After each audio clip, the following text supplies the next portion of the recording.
I'm Daniel Fisher, and today we're going to talk about creating ambient music using pedals. I have 5 of them here, and I'm not going to talk so much specifically about all of the inner workings of each of these pedals and deep dives. We have videos on all of these and product pages. I just want to talk about the concept of what I do when I play ambient type music. And I should say, I'm no ambient expert. I don't know the history of ambient. I don't know all of the creators of ambient music or the famous gear made in ambient music. What I know is that when I make a lot of my demos of synthesizers and effect pedals, I get a lot of YouTube comments saying, wow, that's really great ambient music. So all I'm really doing today is showing you what I do that other people are saying is ambient music. And effects are definitely a huge part of that, because ambient music is all about keeping things going, keeping a constant cloud of sound instead of things jumping at you. It's supposed to be very relaxing and, like it says, ambient. And one of the things that I want to show you today that I'm just a huge believer of, and I notice people don't do it. And so I'm giving you my first clue here on a way of creating ambient music, and that is you need to turn knobs glacially slow. And my best example of that is if you've ever seen the Digitech Whammy, that red pedal that guitarists use to jump octaves quickly. Watch how they typically use them. It's always it's almost like it's a switch to go to the octave, as opposed to all the stuff that could live in between. You're not doing any of that. They're just as far as they can in both directions quickly. So when you're turning any knob, whether it's on the effects or on the synthesizer, anything you're doing with expression pedals or ribbons or D-beam controllers or motion controllers, it really doesn't matter. The idea is to find the beauty in these tiny areas within large sections of sound. And my best example of that is if you've ever seen pictures from the Hubble or the Webb telescope, you'll see a picture of galaxies, and then maybe in one section you'll see a dark spot. But then they take that telescope and aim at that dark spot and blow that up, and there's more galaxies behind that. And you find another dark spot, and there's more galaxies behind that ad infinitum. And in the same way, when you're turning a knob, don't just turn it its full length as quick as you can do. Find something in between, and then all of a sudden be able to go into like a slow-mo mode where you're just micro-turning that knob just to see if something magic lives right next to where you currently are. And if you find something magic, we kind of remember where that is, and then drift away from it, and then come back to it. And then maybe eventually you'll find some other areas, but you'll never get to those turning very, very quickly. So an example of that is delay time. So if I were, for example, to turn on, this is the Brig bucket, D-bucket delay. And if I just set up a real basic echo, let me get a real plain sound here. There we go. And I'm going to turn off everything else. I'm going to turn off all effects on this, just in case I'm making things confusing. And so if I go dry here, this should be dry. And it is. And it's just a plain sawtooth wave. So the first thing I'm going to show you is changing delay times, right? So I have lots of feedback, and so this is going to keep going. Now watch how slow I turn this.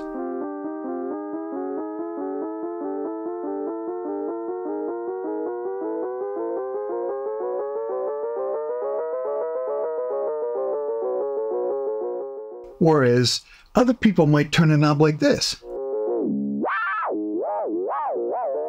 And it's like, that's not the effect we're going for. We're going for this.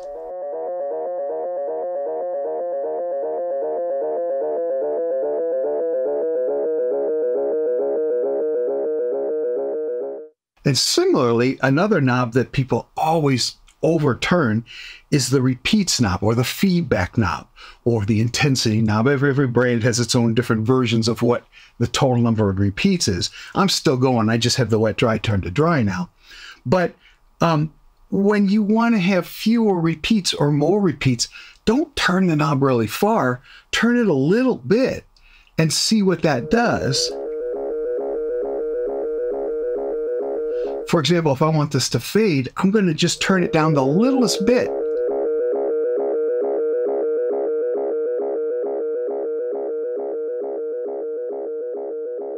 And the delay's built in there. If you keep turning it, you're going to be without sound, and now you've gone to silence, and you don't want that. So always, whether it's with the time or the repeats or anything, start learning how to turn things really slowly, and then at some point learn to turn it even slower than that. You're just micromanaging the values of these knobs. And while I've got the delay up, I want to talk about the next thing, and that is you really need to learn scales. And there's several ways you could do this. Obviously, you can go and literally study all about key signatures and scales and how they're made and what the numbers are and which numbers are flat and which numbers are natural and what you can augment and things like that. But another way of doing it is just using your ear. And if you have a reasonably good ear, I say trust it. And the way that I would start learning about these scales is by using a very simple delay. Right now I have this set on a very plain mono setting, and I'm going to turn the repeats down a little bit and turn the mix up, and I'm going to just play something. Let me hear this echo. There it is. And now I'm going to turn the repeats up so it goes a while. Maybe a little more. There we go. And now I'm going to just start adding notes. And anybody who gets a delay pedal, that's the first thing you always do, is you just start playing stuff and listening to the echoes. But after a while, especially if you have lots of repeats, you start making mush. And the best way to learn what scales work is to just keep experimenting and failing at picking different notes. And after a while, you'll discover that once you start in a certain pattern of notes, keeping those notes and only occasionally going outside of those notes, you can create these beautiful clouds. So I'm going to do the white key scale, which could either be C major or A minor. Let's set it to a square wave, and I just run the white key starting on A. You can get the effects from Fly Like an Eagle.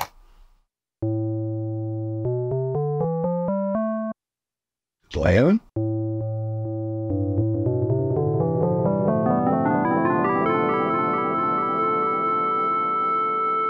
And notice how every note works over all of the other notes. And it doesn't matter what the speed you do. And it doesn't matter what order you do them in.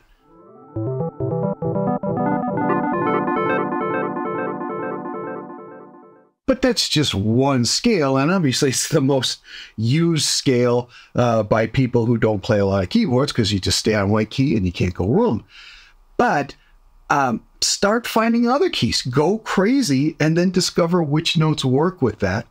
And even if you make a mistake, know that eventually the repeats are going to let that die out and it will go away. And so maybe every now and then you have little moments of dissonance and tension, and you just start learning to kind of avoid those and only do them when you want to. And then the third thing I'm going to talk about is stereo. And this keyboard is in stereo, and so it was very important to me to get as many pedals as I could that are in stereo, because with ambient music, we're not talking about a lot of fast-moving notes everywhere. We're talking more about how does the sound feel? How does the sound feel in space? And how is the sound moving slowly in space? And so by going stereo, you now have this ability to move things even though your individual notes aren't moving. And if the keyboard itself is stereo and has the ability to pan and stuff, if your pedals have mono in, all of that's gone. There's no way for that stereoness to go through. And even if none of the pedals are on, if all of your stereo pedals are in bypass, then the true stereoness of the original keyboard gets through. So whenever possible. And so two of the pedals that I have here are mono in. This is mono in, mono out. This is mono in, stereo out. But then from then on, can be stereo in, stereo out, stereo in, stereo out, and stereo in, stereo out. So I put those at the end of the chain because once I start creating stereo, I don't want to lose that stereo just because I turn any of these pedals off. So for example, if I take this keyboard, the Mini Freak by Arturia, beautiful, beautiful synthesizer that has 3 stereo effects. So it's very easy to create beautiful stereo ambiances with this all by itself, although today I'm having a lot of pedals to show that. I want to show you that if I create a stereo ambience like I have here,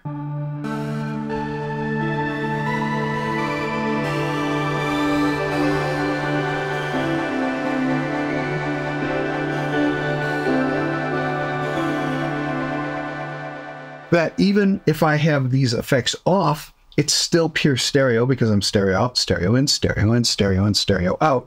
Now as I add those effects, I'm still keeping the stereo from my original effects.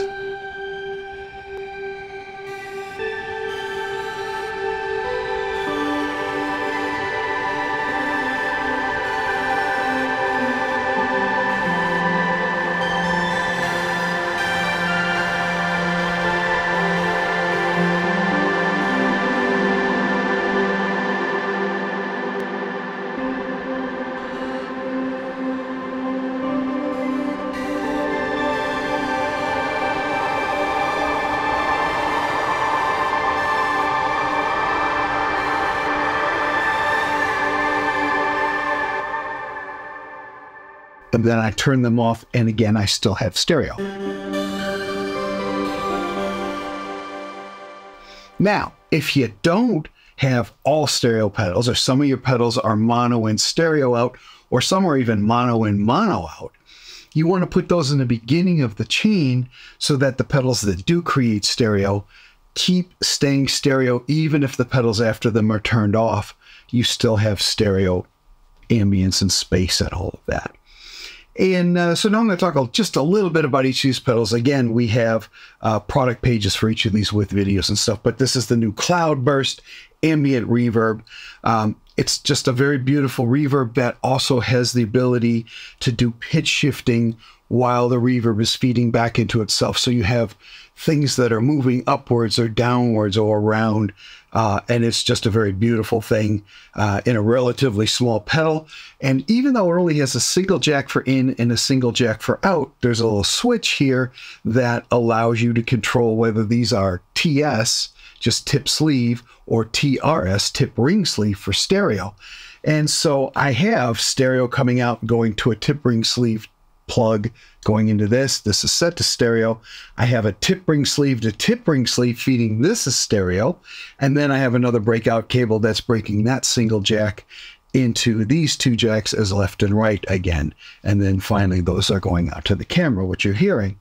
So there's lots to do with that. The next one I have here is the Brig D-Bucket delay. It's just based on Strymon.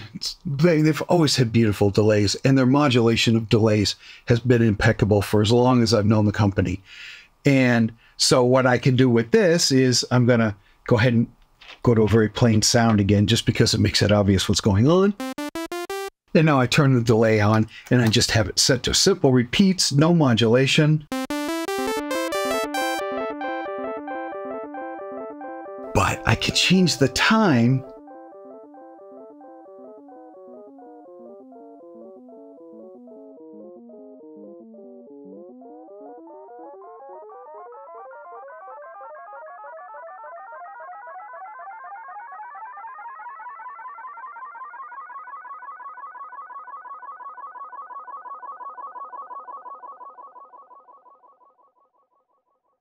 And then by adding just the littlest bit of modulation to that, I'm getting gorgeous stereo.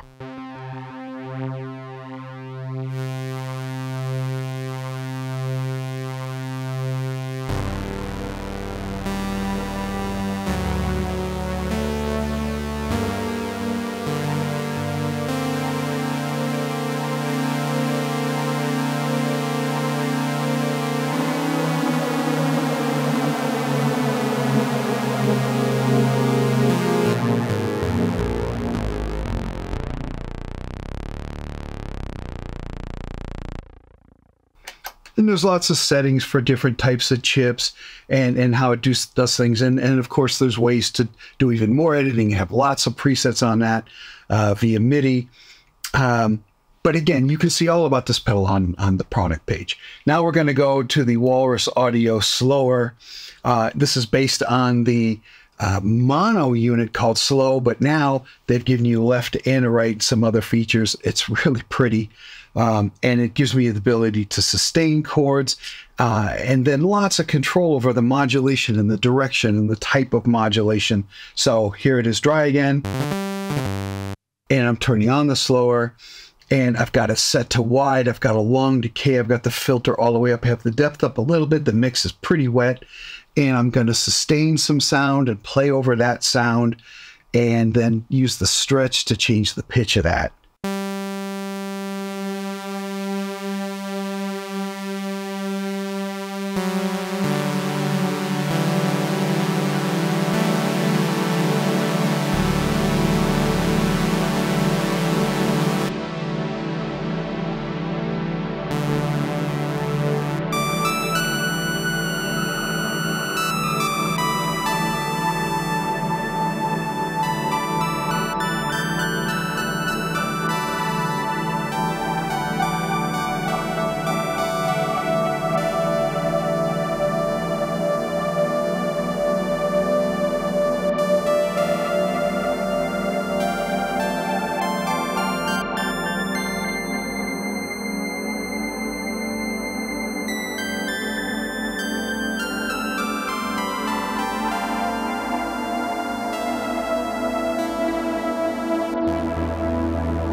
Okay, so now I've added some new pedals. I have the Boss Delay Machine, the DM101. It's rapidly becoming a favorite. It's basically a history lesson on the delay history of Boss pedals. And they replicate many of the different types of pedals and their behaviors all in one pedal.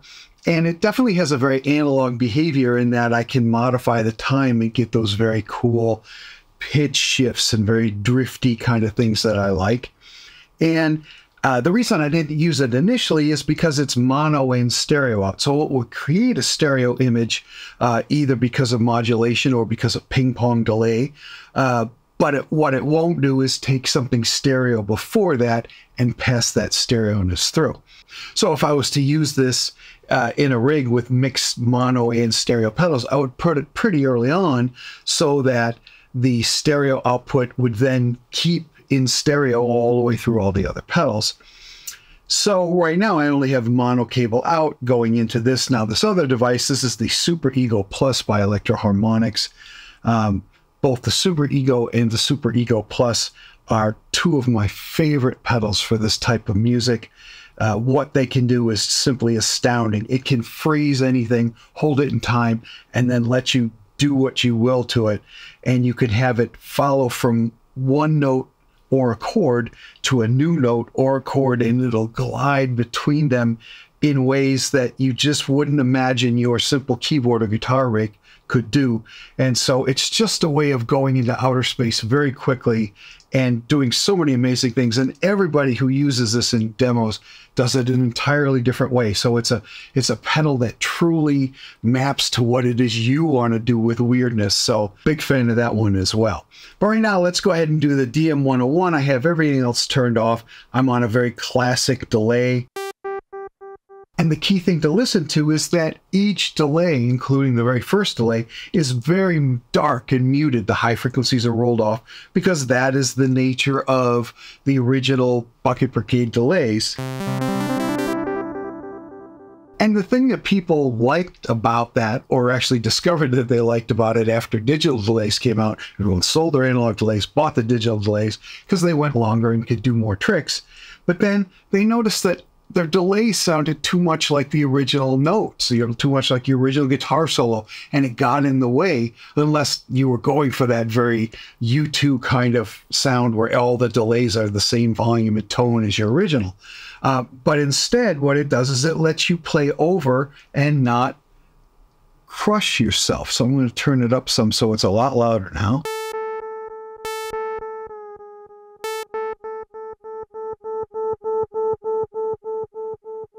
and you'll just notice that it doesn't get in the way of what you're playing new.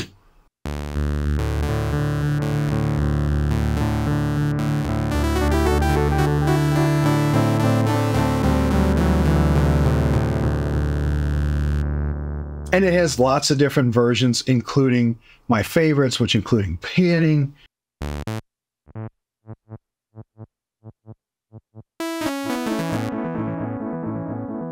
Can you hear how wide that is?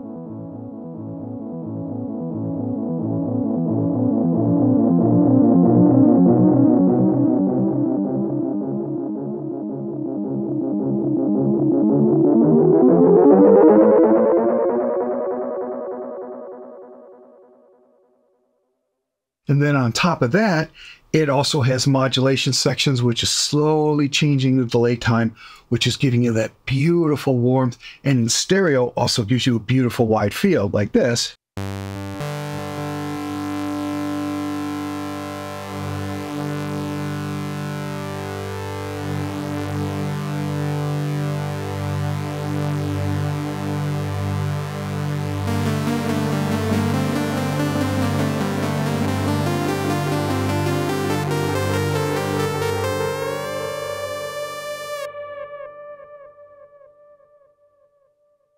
And it has pattern delays, so you can do all kind of really interesting patterns and play over those patterns.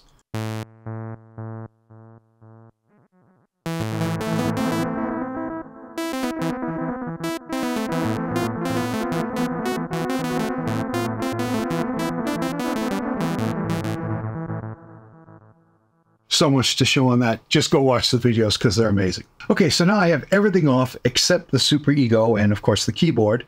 And I have a nice little plucky sound with some sustain.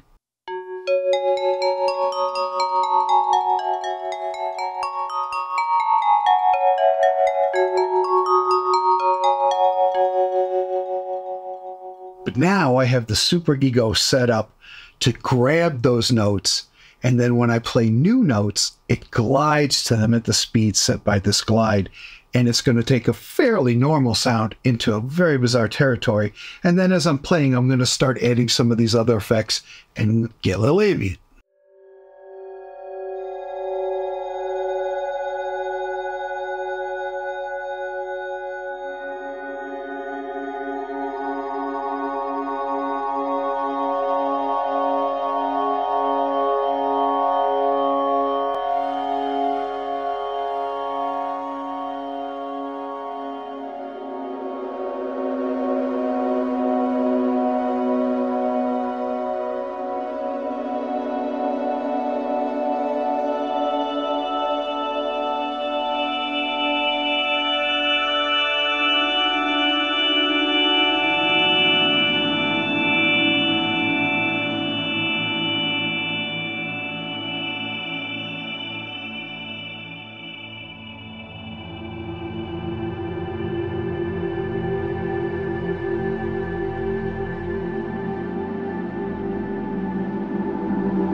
This is just the shortest example of things that you can do.